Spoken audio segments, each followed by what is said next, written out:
Imagine this. A young foal growing fast, full of life, and then suddenly it's struggling just to stand.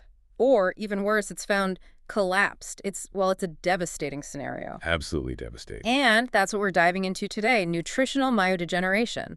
Most people probably know it as white muscle disease. Right. We've got a really fascinating stack of sources here, full of details on this often fatal illness. And what's really striking, I think, is that while it can be incredibly sudden and tragic, it's also, for the most part, preventable. Preventable, that's key. Yeah. So our mission today is basically to sift through this material. We want to help you understand, what causes it, how it actually looks in these foals, how vets diagnose and treat it. And crucially, how to stop it from happening. Exactly. Because this isn't just abstract veterinary science. It's about connecting the dots, really, between the soil, the diet, and the health of these very vulnerable young animals. So what's in it for you, the listener? Well, whether you own horses or you're just curious or maybe you just love figuring things out. We think you'll definitely have an aha moment or two. Yeah, as we untangle this, you'll walk away knowing more, but also hopefully feeling equipped with knowledge that could actually make a difference. Definitely. Okay, so let's start with the name itself, white muscle disease. What exactly is happening, like, at a fundamental level? Right. So NMD, nutritional myodegeneration, Yeah. at its core, it's a breakdown of muscle tissue, Both kinds, skeletal and heart. both skeletal muscle for movement and cardiac muscle, the heart. And it's degenerative, meaning the cells are breaking down, dying off, but it's non-inflammatory. Okay, so not an infection. No, not an infection. It's directly linked to a dietary deficiency of two really crucial micronutrients, selenium, that's C, and vitamin E. Selenium and vitamin E. Yeah. Now, the sources are pretty clear that while vitamin E deficiency can contribute, it's usually not enough on its own to cause the clinical disease in foals. It Oh. mostly promotes the disease when selenium is also lacking. Selenium seems to be the main driver here. That's really interesting. So what's the scientific interplay? Why are these two so vital together for muscle health? Is it complicated? It is. It's quite an intricate dance, actually. Think of it like this. Mm. Our cells are always working, right? And that work produces byproducts, kind of like exhaust fumes. We call them free radicals. Okay, I've heard of those. Oxidative stress. Exactly, oxidative stress. If these free radicals aren't dealt with, they damage the cells. They essentially cause them to rust from the inside. Right. Both selenium and vitamin E are powerful antioxidants. They protect against this damage. Selenium is a key part of an enzyme called glutathione peroxidase, or GPX. GPX. Yeah. Think of GPX as the cell's main cleanup crew for these free radicals. Without enough selenium, GPX just can't do its job properly. So the rust builds up. Pretty much. Leading to this oxidative damage that degrades cell membranes and ultimately destroys the muscle cells. Now, vitamin E works slightly differently. It's an antioxidant within the cell membranes themselves. Like a first line of defense. Exactly. It tries to stop those free radicals from even forming. So they work together, synergistically. Vitamin E prevents the initial spark, and selenium cleans up any fires that still manage to start. Wow. A deficiency in either one throws this whole delicate balance off. But especially a selenium deficiency, it just leads to irreversible muscle damage. So it's this constant battle inside the cells, and these nutrients are the key defense. When that fails, the muscles suffer. And who's most at risk here? Which animals? Yeah, it's a critical point. This disease predominantly hits young, rapidly growing foals. How young? Most cases we see are diagnosed within the first 60 days. Many are even younger, under 30 days old. Wow, tiny. Yeah. But animals up to a year old can be affected. And incredibly, the damage, the lesions, have even been seen in aborted fetuses. So it can start before they're even born. It can. And importantly, there doesn't seem to be a genetic link or any specific breed or sex that's more prone. Foals are affected mainly because they're born to mares who are deficient themselves. They get these crucial antioxidants, or don't get enough, through the colostrum in milk. Right, it all comes back to the mare. You mentioned dietary deficiency. Does that mean certain places are just more likely to have this problem, like geographically? Absolutely. The incidence, how often we see white muscle disease, is heavily dependent on the region and the diet. Because of the soil. Exactly. The distribution of cases directly maps onto areas with selenium-deficient soils. In the U.S., for example, the Pacific Northwest, parts of the Southeast, the Great Lakes region, they're known for low selenium soil. Okay.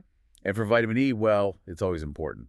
But deficiency is more common if horses are eating mostly poor quality hay or straw or lots of grain. Not enough green grass. Right. Yeah. Fresh green pasture is the best natural source, hands down.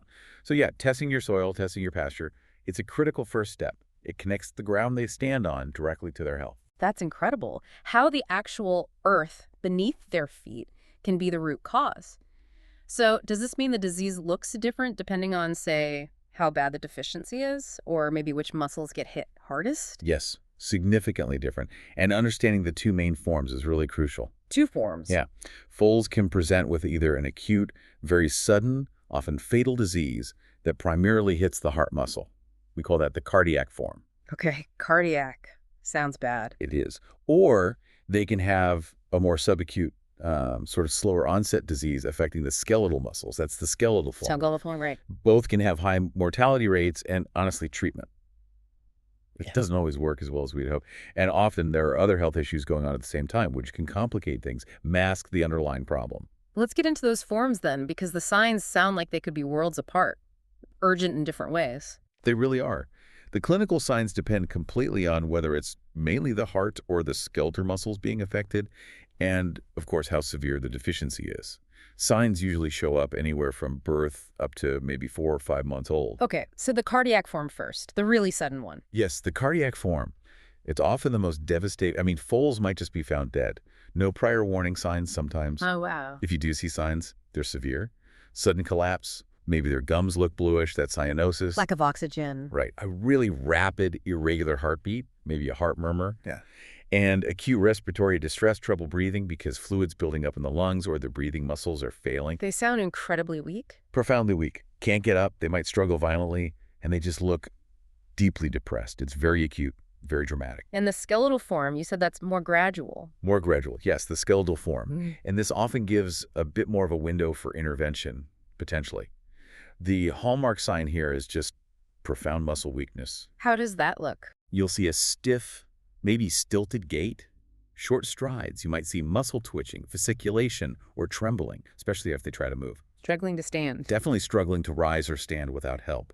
And a really concerning sign is dysphagia, difficulty swallowing. Why does that happen? Because the muscles of the tongue or the pharynx, the throat, are affected. This leads to a poor suckle reflex, maybe milk coming out their nose. Oh, no. Hyalism, which is drooling. Yeah. And the big risk there is aspiration pneumonia. Milk going into the lungs. Exactly. Yeah. Very serious. Yeah. You might also see weight loss, or they just fail to gain weight because they can't eat properly.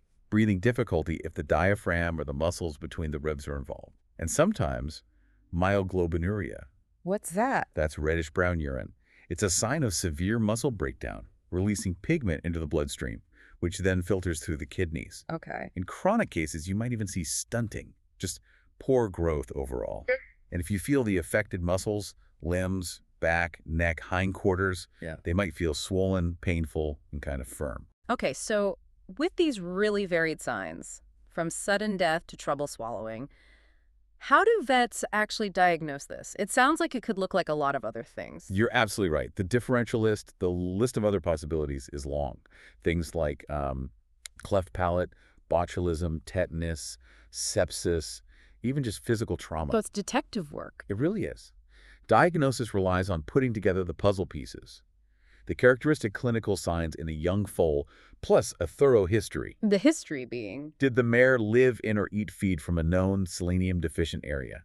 Was her diet mostly poor quality hay, without much fresh pasture? Those are key questions. and what about lab tests? What gives the definitive answers? Blood work is absolutely crucial.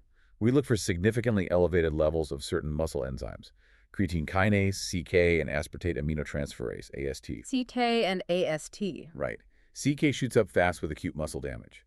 AST rises more slowly and stays high longer, suggesting maybe ongoing or more chronic damage. So those show muscle damage is happening. Yes, but they don't tell you why. So beyond those general markers, we specifically measure the foal's selenium and vitamin E status. Ah, testing for the actual deficiency. Exactly. Whole blood selenium concentration tells us about recent deficiency. Levels below about 0.07 micrograms per milliliter are generally considered diagnostic.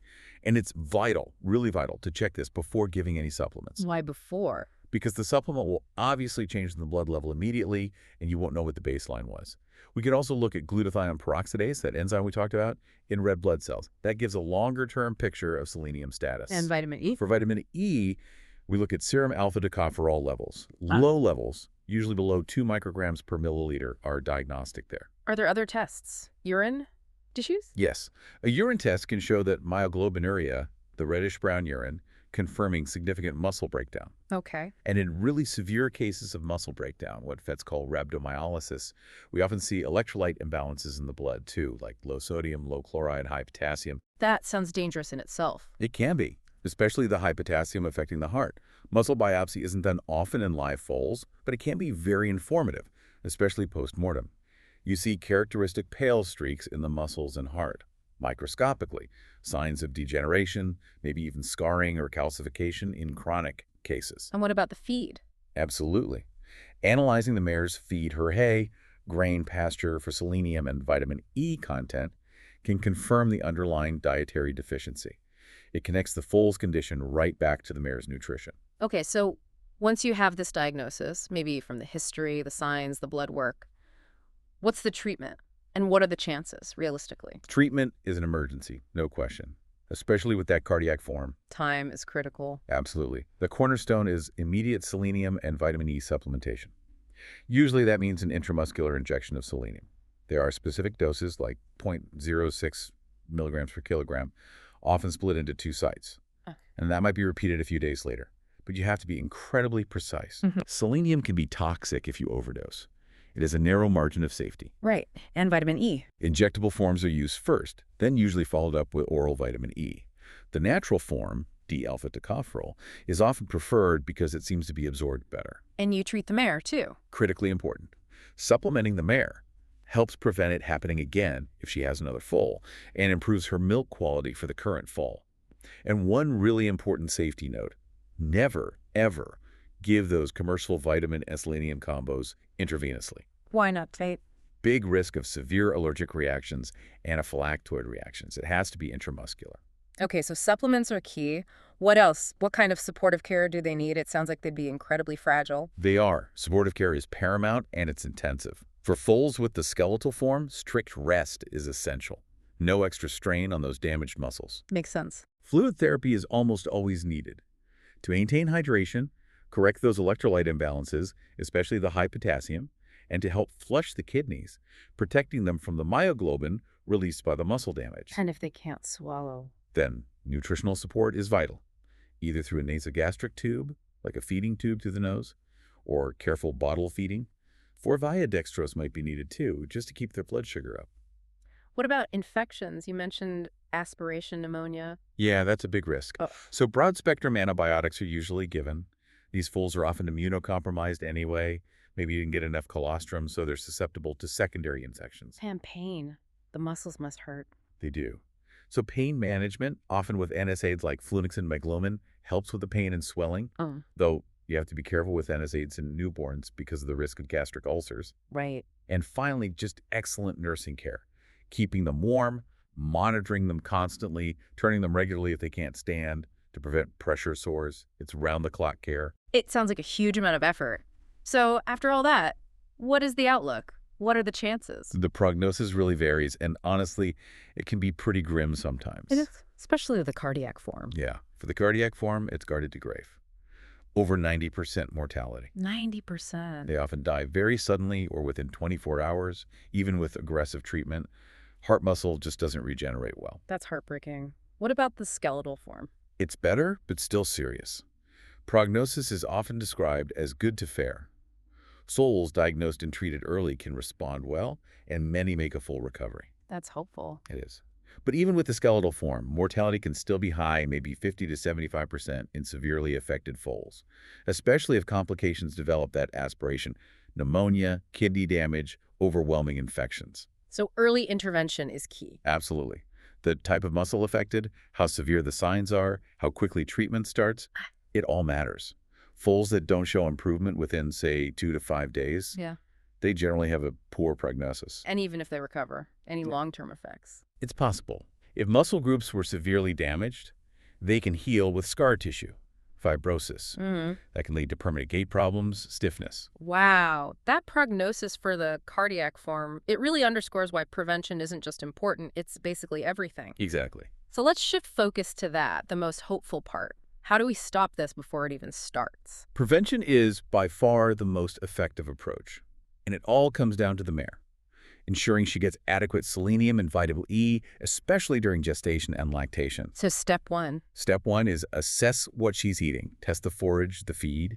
If you live in one of those selenium-deficient areas, and many horse owners do, it's absolutely crucial to get your hay, your pasture, your grain analyzed for selenium and vitamin E content. What levels are you looking for? Our sources suggest all parts of the diet should have at least 0.10 parts per million of selenium, ideally closer to 0.30 ppm. Okay, so it's less about the foal directly and more about managing the mare before the foal arrives. That feels like a really important takeaway. It's the critical takeaway.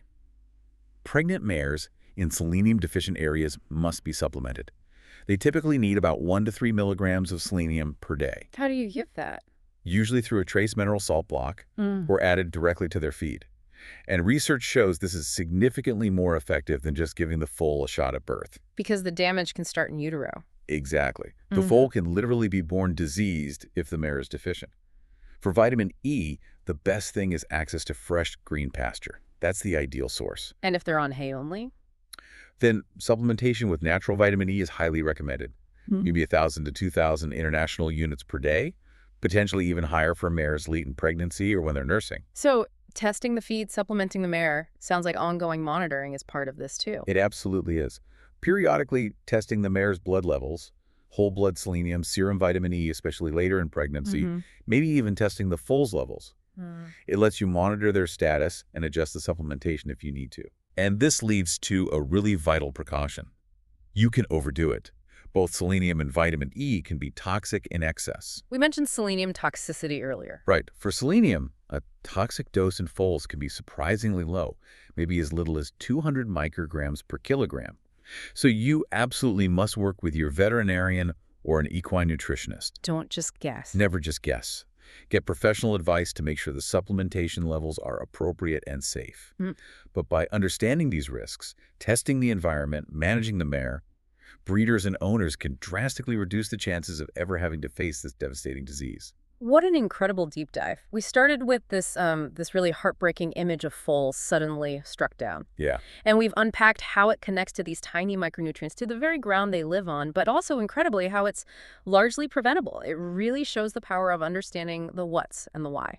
It really does. It highlights just how intricate these biological systems are, doesn't it? Yeah. How something that seems so small, like a single nutrient deficiency, can have such massive, devastating consequences. Yeah. It's a powerful reminder, I think, that knowledge, especially knowledge that helps us connect the dots, like between soil chemistry and a foal's heart, is really the most valuable tool we have. So thinking back on all this, what stands out most to you? Maybe it's just the sheer terrifying speed of that cardiac form. Or maybe the specific geographic hotspot. Right. Or maybe just the fact that testing your hay could literally save a foal's life. That knowledge, like everything we uncover in these deep dives, is now yours to keep. And maybe, as you go about your day, think about this. If something as basic as soil quality can have such a direct, severe impact on animal health in certain areas, what might that imply about other, maybe more subtle long-term effects? Effects of similar environmental or dietary imbalances on other species, or even on human populations around the world. What else might be hiding in plain sight, just waiting for us to connect the dots?